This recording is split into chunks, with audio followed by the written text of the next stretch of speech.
Our next speaker this morning is from Schlegel Lake in Bergen County. His name's Anthony Passante. He's a member of the board and lives in the lake. He's going to be speaking on first-hand experience with how to deal with runoff coming from a source outside of our lake, meaning township water coming in without permission and things of that nature. So I'm going to turn the mic over to Anthony. That's fine. Thanks for having me. So we're a small lake in Bergen County, Washington Township, New Jersey. I had a map, but it didn't show up here today. But so the lake itself is about 28 acres big. We have 260 members. Unplug it, plug it back in.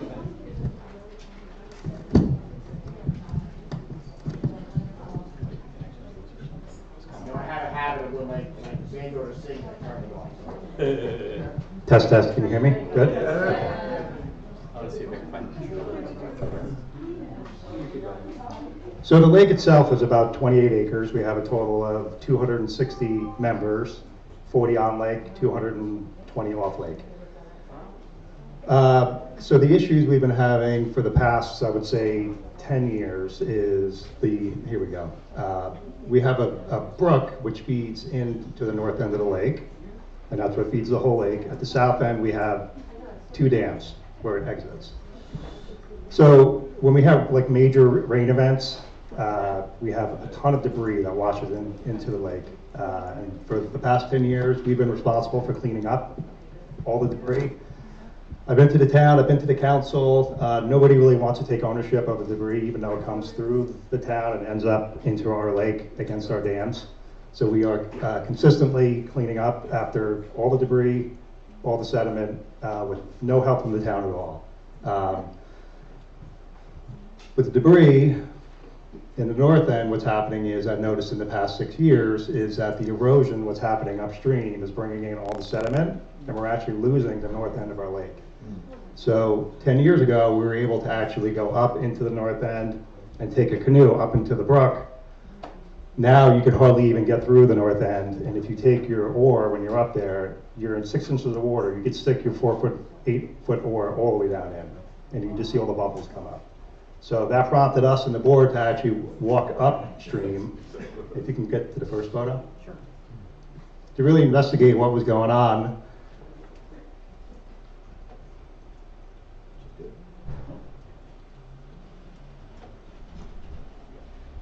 So this is just one part of the brook that when we saw, we realized now, where did all that bank erosion go?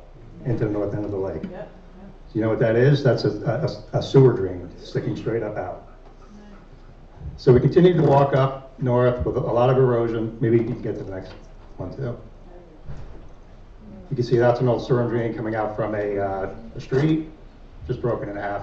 So from the water edge up, that's about 8 feet of bank just gone into the river, into the lake. Both sides.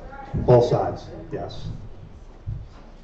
That's just a picture showing like all the trees that have just falling across the whole brook, into the brook, causing swales, causing all types of erosion into the lake. And then obviously the trees die, the branches fall off, and then they end up in our lake.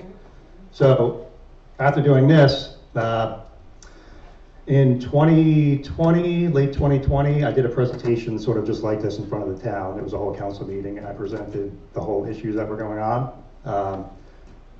You know, they came down to the lake a couple times to saw what was going on, but their excuse continually is they can't use taxpayer-funded money to clean a private lake.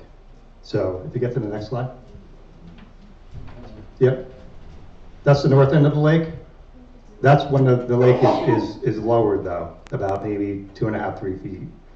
So the brook is on this side, and that's where it flows in. So you can see all the sediment, and you can see kind of the channel that the water forms so the water can get through into the main lake. But that's pretty much all the sediment that comes down out of that brook and kind of settles in the north end. And when you get big storms, it actually will push it, you know, everything back into the main lake.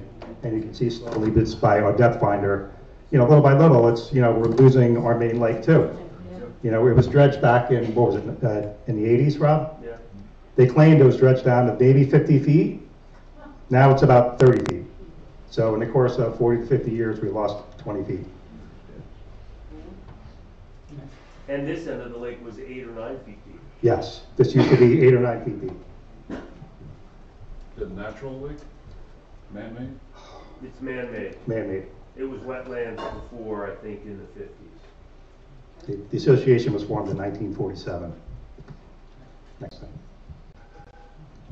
So this is just an example of some of the debris that comes down. And I believe this wasn't even a hurricane, it was just a major rain event, maybe 3-4 inches. So all the stuff washes down from the brook, ends up into our lake. Next, please.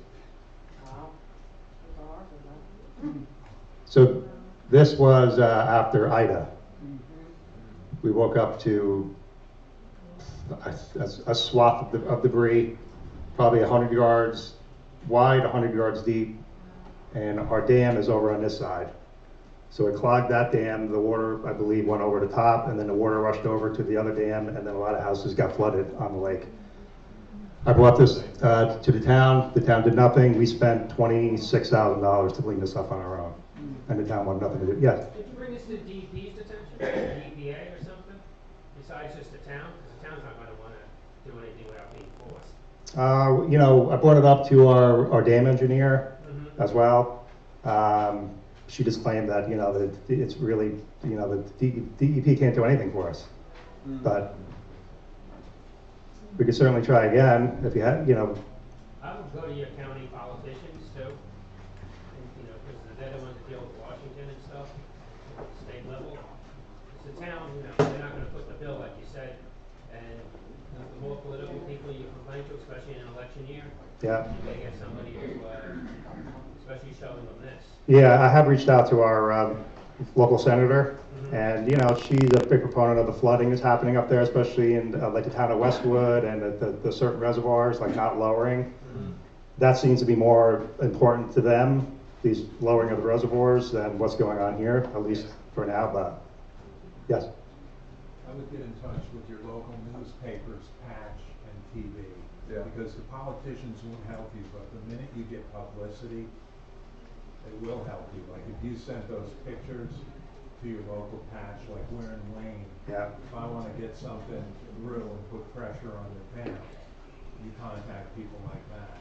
We did, at my last presentation we did, one of the local papers, the editor was there. Yes. He called me the next day, he said, I want what you just presented, I want to have in our local paper. Yeah, and post it on YouTube, and have the name of your lake, and have, why isn't the town doing something? This is an environmental disaster waiting to happen. Yeah. And put a lot of pressure on them that way. Okay. Because public pressure will get them to move. When you meet them in a private room, they'll give you lip service. You walk out the door, the issue's over. But they keep claiming that they cannot use taxpayer-funded money to clean a Well, private. they'll use taxpayer money eventually to clean it up when it becomes a bog. Right. So, you know, at some point, all lakes turn into swamps, bogs, and then meadows. And in the case of Lake Mohawk, they reversed it, bog and meadow to a lake. But we have a silt problem, and we have runoff similarly, and it comes from town roads. So you can say to the town, things you're putting on the road and phosphates from the lawn maintenance are running down here, bringing silt down, and our lake is eventually not only going to grow over, but it's going to bring in all of the aquatic problems that you have with the silt. So you have to put pressure on them that way. To go directly to them, we've never gotten any results. Yeah, that's a good point.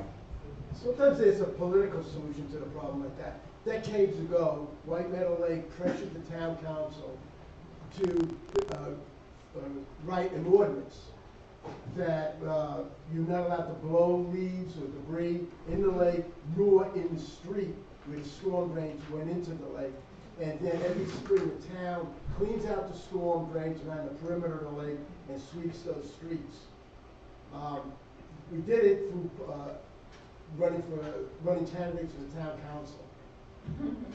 Yeah, we did that a couple years ago. I actually, Rob and I, and we walked around the lake with the councilwoman and the councilman, because they claimed to us that the catch basins are cleaned yearly. I said, no, they're not. We walked around the whole lake, 95% were completely packed to the top.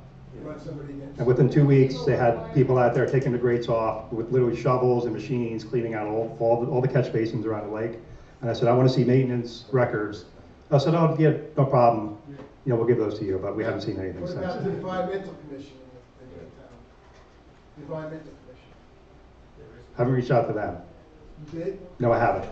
Yeah, in fact, we should try to get members on that environmental commission. Well, yeah, that would be Tom Sears. He's our councilman. He's a big proponent of, he calls it like the green team, and he goes out and they clean up the streams and they do everything. And they have cleaned up a little bit of the brook, I will say, but not to what we need, Save Our Lake Day and invite press and local politicians. Yeah. And somebody said cane in your corner as well? I don't know. Yeah. We have to let you go ahead with your presentation. I have a question after. Okay. Sabine had one in the back. So I have a question. Is this endangering your dam? Yeah, I would say absolutely. So have you not reached out to dam safety down in Trenton about that? Yeah, that's a good point. Yes. Did I reach out to The them? thing is that, my point is that if you don't make a call to DEP and get them involved, you're really not going to get anywhere, because DEP treats themselves or considers themselves next to God. Yeah. So you're being able to tell us what to do. Whereas clearly this is a case where you're doing all the right things, but the town outside of you is doing all the wrong things. Yeah. And this is a health, safety, and welfare issue that you have no control over. So I would be very surprised if Trenton wouldn't come down hard on your community, or not your community, but your town, Yeah. and say, what are you doing? So you think reaching out to the our dam commission with this? Yeah, absolutely. That's a great idea. The state owns the water. Yes. You only own the bottom of the lake. That's right. So the minute you have a water issue, you should contact the state, because that's technically their body of I water. think our water's owned by Suez. This is the last is it? body of water before it feeds the largest reservoir in northern Right. Bergen County. Yeah. Yes. And so we've reached out to Suez for water testing. They didn't seem to be interested in helping us at all either. Nobody seems to want to help. We recently had a breakthrough where we walked up the stream to show some of that erosion in a local town hall meeting, and we revealed that there's raw human waste sewage pipes. They took the path of least resistance and used that stream as a way to get sewage from homes to the main sewage system. They're completely exposed. So we took pictures of raw sewage and said, what happens when this pipe breaks and there's raw sewage feeding the Suez water reservoir? Right. Well, they immediately said, this is an emergency situation. We're going to resolve this. We're gonna put walls up and at least dig the stream deeper and make sure that these sewer pipes are completely buried. It was like we finally thought we broke ground. Like, we're getting something done. That was a year and a half ago. We haven't seen a single damn thing done since. And I mean, we're beside ourselves. Like, they're on record being warned by residents that we have a major disaster problem potentially in the next storm, and they couldn't care less. So after my presentation to the council, it prompted them to do a drone survey of the whole brook. So it took them about 6 to 8 months. The engineer did it. They came back. We had a whole meeting just like this, and the engineer presented the whole drone study, which was exactly what we documented anyway. So you just wasted your money on your engineer. They just basically did a drone study with the brook. They pointed out all the different trees that were down in the brook, all the swales that happened, the erosion and everything. And then it was a whole 2-hour or 3-hour meeting. And basically at the end, the engineer said he put the blame on everybody, all the property owners that back up to the brook. He said they're responsible to maintain the brook behind there. Any tree that falls, any banks that erode are their responsibility. So the town has no responsibility, zero. The town has the responsibility to enforce that then. Yeah. That's Tell them to go after the homeowners. right. And it's a water They line. look at everybody involved. It's a water line issue. So the minute it starts eroding, it changes responsibility. So technically, if it's water line and the town or the state is handling the water and it's eroding the private property owners, now you have an issue that also includes the state of the town. Yeah. Next. Is that a video? Is that a video? You guys have a mess. Well, we're running out of money too, and we raise the dues, and that's the only way we get members to show up to our town meetings when we raise the dues. Everybody wants to know whether the yearly bill's $300 a year, almost as much as their cable bill is monthly. And, you know, that's the only way we get people to show up is by raising the dues. How many members is Tony? 270? 260. 260 households, but on an average of 3 to 4 people per household. What is your dam? You have 2 dams, you said. There's 2 dams, they all wind up into the same brook, and they flow down to the Oradell Reservoir. Oradell Reservoir? Yeah. Yeah. Now, what is this metal frame? That's our trash racks. That's the trash rack around the dam, so all the stuff can't flow over the dam down into the brook. So, you know, I've been to multiple council meetings, doing presentations. I've had the mayor, council people at the lake showing them. This will be going on for about 5 years now. I've even had hydro rakers come down to see what we can do with the north end to get a hydro raked, which we can, but then we found out that there's no place to actually take the material to. So we can get the material out, but nobody wants it in New Jersey, so we're... expensive to get rid of stuff. Yeah. Have you had an attorney sue the town? Not through the town, but I did speak to an attorney about what's going on here, you know, and I told him about the drone study and how they put the blame on the homeowners. And he said, you probably have a case, but you have to think ahead where if we have a case, the amount of money that the Lake Association is going to spend on this case for me to do this, because now you're going to get all the homeowners on that brook to all come together and sue you, and you're going to sue them. He said, you're going to spend, who knows, you know, a couple hundred, $500,000 on legal fees. Would you have a lake attorney? Yes, sure. I mean, you know, we haven't used them in a long time. We didn't need them. I use my lake attorney, and through deed restrictions and a threat to sue the town for their value of the lake bottom, I cut our annual property taxes from almost 100 grand to 48 grand. I saved us 50,000 a year, and I just used my lake attorney, and I initiated the suit. They're not going to want to go to court, so it took us 3 years, but they finally settled out of court. We got half the money through deed restrictions, and the other half with the threat of a suit. But you don't need to go all the way to fruition, because the minute you get bad publicity for them, and the suit's been initiated, and the members of the town say, wait, what is this going to cost us? They'll probably settle. About 96% of all cases are settled outside of court anyways. But what do we sue for? You sue for them to get rid of the silt and to dispose of it. And believe me, that is so costly that I know. want to find a permanent solution. Yeah, but then I presented to the town, okay, I said, if we get this cleaned up, I said, you need to dig a hole in the river, like a catch basin for the sediment coming down, and you can maintain it. Right, some sort of drop off. Right, but they didn't even want to do that. They said, no, you can dig the hole and you guys can maintain it. They want zero responsibility for all this stuff. Your homeowners are taxpayers too. Yeah. I'm sorry? Your homeowners are taxpayers too. If their value of their property starts going down, okay, their taxes, they're not gonna pay property taxes on that property. I know, yeah, And that's gonna affect the town. yeah, So it all washes together. I know. Get everyone to file a tax appeal. Based Yeah. on this, and the whole 260 homes file a tax appeal. It's devaluing the property. Yeah, that's not a bad idea for tax Invite the appeal. members of the town to come down and view it at some point, have like a little picnic or a show, and again, take videos, invite the press. Yeah, What you need is publicity and Yes. employment. yeah. I am going to touch on this in a little bit, but there are regulations that the town needs to comply with. So there's New Jersey Administrative Code 7:13. That's municipal stormwater rules. And within that, there's what's called the municipal separate storm sewer requirements, which establish for every town the need to go out first, and this has been in place since 2000, 2001, and it was just updated in 2023.